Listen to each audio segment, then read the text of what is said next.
Ground, इनमें से एक आपकी जान ले सकता है तो एक आपकी जान बचा सकता है। बहुत से लोग प्रॉपर अर्थिंग ना होने की वजह से मर जाते हैं। हमारे घरों में पता नहीं कितने सारे इक्विपमेंट इलेक्ट्रिसिटी से चलते हैं। एक तरीके से हम मौत को पास में लेकर बैठे हैं। लेकिन यदि हमें इसका सही तरीके से नॉलेज हो तो इलेक्ट्रिक शॉक जरूर लग सकता है, उसके भी ना के बराबर चांस है, पर हम अपने आप को बहुत अच्छे से सिक्योर कर सकते हैं। सबसे पहले बात करते हैं न्यूट्रल वायर की। न्यूट्रल वायर को लेकर यदि आपके मन में यह भ्रम है कि इसमें वोल्टेज और करंट फ्लो नहीं करता है तो आप एकदम गलत हो। न्यूट्रल वायर में करंट फ्लो होता है। यदि आप उसको टच कर गए तो 100% आपको इलेक्ट्रिक शॉक लगेगा और आपकी जान भी जा सकती है।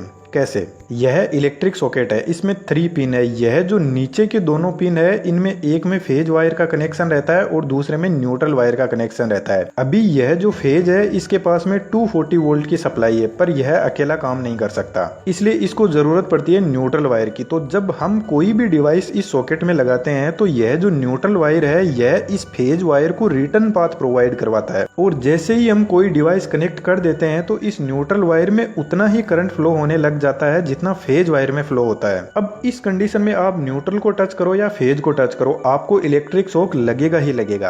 अब यह बात तो हुई डिवाइस लगाने के बाद में, लेकिन आपके साथ में भी ऐसा हुआ होगा कि कोई डिवाइस कनेक्टेड नहीं है, फिर भी आपका हाथ इलेक्ट्रिक वायर के टच हो जाता है तो आपको जबरदस्त इलेक्ट्रिक शॉक लगेगा। उसके पीछे रीजन है हमारी जो अर्थ है वह है। अर्थ न्यूट्रल का काम करती है। यदि आपके पास में सिर्फ एक फेज वायर है और यदि आपको बल्ब जलाना है तो आप जमीन के अंदर एक छोटा गड्ढा खोदकर उसमें कोयला और नमक डालकर और थोड़ा पानी डालकर उसे न्यूट्रल बना सकते हो, आपका बल्ब जल जाएगा। तो जब हमारा हाथ फेज वायर के टच हो जाता है तो फेज वायर हमारी बॉडी के थ्रू अर्थ से कांटेक्ट करके अपना सर्किट पूरा करता है और हमें जबरदस्त इलेक्ट्रिक शॉक लगता है। लेकिन कुछ लोग ऐसे भी हैं जो इलेक्ट्रिसिटी रहते हुए भी वायर के कनेक्शन कर देते हैं और उनको इलेक्ट्रिक शॉक भी नहीं लगता है। उसके लिए मैंने एक सेपरेट वीडियो बना दिया है, यह वाला वीडियो आप देख सकते हो। अब यहीं से कंसेप्ट निकलता है अर्थ वायर का। इसी सॉकेट के अंदर यह जो ऊपर की पिन है जिसको आप यदि पीछे की तरफ से खोलकर देखोगे तो इस नीचे वाले वायर में तो कनेक्शन मिल जाएगा, लेकिन ऊपर यह जो बड़ी वाली पिन है इसको बहुत ही लोग कम काम में लेते हैं। ज्यादातर लोगों को पता ही नहीं है कि इसका मतलब क्या है।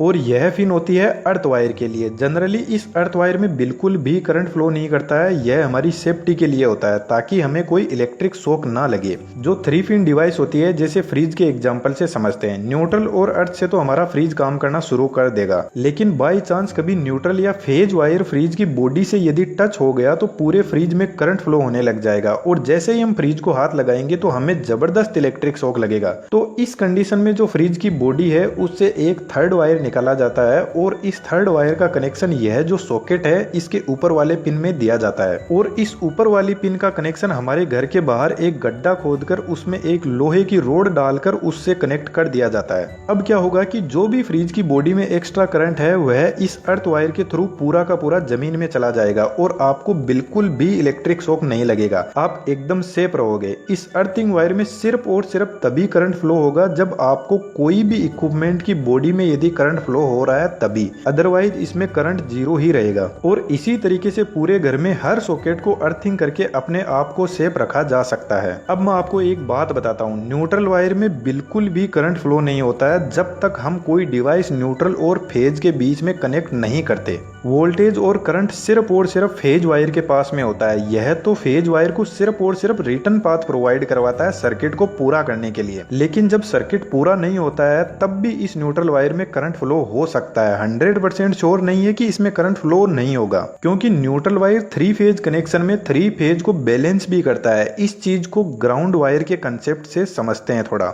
ग्राउंड और अर्थ वैसे दोनों में कोई ज्यादा डिफरेंस नहीं है। जब हम अर्थ वायर को जमीन में गाड़ देते हैं तो उसको बोल देते हैं कि हमने ग्राउंड कर दिया, लेकिन एक केस में यह थोड़ा डिफरेंट होता है। हमारा जो ट्रांसफॉर्मर होता है उसमें जो न्यूट्रल वायर होता है उसको ग्राउंड किया जाता है। इसमें आपको कंफ्यूज नहीं होना है, थोड़ा सा मैं आसान भाषा में समझाता हूं। जैसे यह ट्रांसफॉर्मर है, इसकी बॉडी से एक वायर टच किया और जमीन में गड्ढा खोदकर गाड़ दिया, तो यह तो हो गया अर्थ वायर। सेम हमारे घर वाला जैसा कंसेप्ट हो गया यहाँ पर। तो लेकिन इस ट्रांसफॉर्मर की यह जो हाई वोल्टेज साइड है इसको आप देखोगे कि यह 3 ही वायर है, और यदि लो वोल्टेज साइड में देखोगे तो इसमें आपको 4 वायर दिखाई देंगे, जिसमें से 3 तो फेज है और यह जो 4th वायर है यह न्यूट्रल वायर है। अब आपको पता होगा कि हमारे घरों के सामने गली में जो ट्रांसफॉर्मर रखा जाता है उसके तीनों फेज से अलग अलग घरों में सप्लाई दी जाती है। अब हर घर में ऐसा तो है नहीं कि सभी घरों में एक ही जैसा लोड चलता है, कभी कोई फ्रिज चलाता है तो कभी कोई एसी चलाता है तो कभी कोई कुछ भी नहीं चलाता है। तो इस केस में क्या होता है कि ट्रांसफॉर्मर के तीनों फेज पर जो लोड होता है वह अनबैलेंस हो जाता है। ट्रांसफॉर्मर इन तीनों फेज को इस न्यूट्रल वायर की हेल्प से बैलेंस करता है। हर घर में यह न्यूट्रल वायर तो पहुंचेगा ही पहुंचेगा, पर इस न्यूट्रल वायर के साथ में किसी घर में यह वाला फेज पहुंचेगा तो किसी घर में यह वाला। तो अब लोड अलग अलग होगा हर घर में, तो यह ट्रांसफॉर्मर तीनों फेज को बैलेंस करने की कोशिश करेगा। तो इस बैलेंस के चक्कर में जो एक्स्ट्रा करंट मिलता है उसको यह ट्रांसफॉर्मर जो न्यूट्रल वायर को ग्राउंड किया हुआ है उसके थ्रू जमीन के अंदर भेज देता है। ट्रांसफॉर्मर का न्यूट्रल को ग्राउंड किया जाता है, अर्थिंग नहीं बोल